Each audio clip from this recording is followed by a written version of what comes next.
Hello nerds, on this week's Dance Music Archive we are taking apart the seminal 1992 classic Something Good by the Utah Saints.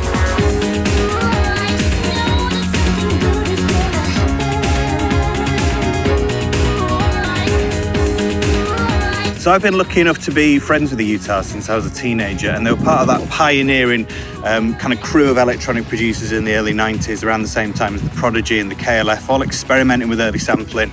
And Tim and Jay's Utah has always been about taking the art of samples and putting them in new and interesting contexts. So they got this nice little club instrumental done in the studio, and we're looking for a vocal for it, and started listening to Kate Bush's legendary 1985 album Hounds of Love, the same one that Running Up the Hill is from, and literally the first track they tried was called Cloudbursting, which had this little line in it. You're here in my head, like the sun coming out. Ooh, I just know that something good is gonna happen.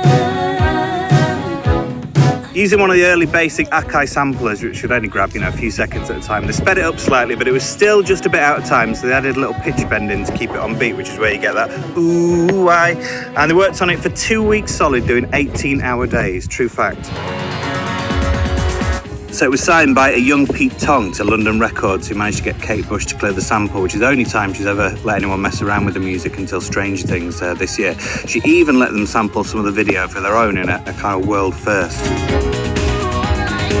This month, 30 years ago it came out, and it was a huge hit on the radio, in the clubs and in the charts, and remains one of the all-time early rave classics. The Utahs as well, some of the soundest people you could ever wish to meet. If you want to find out more, dancemusicarchive.com, or listen to the show every Sunday from 7 p.m.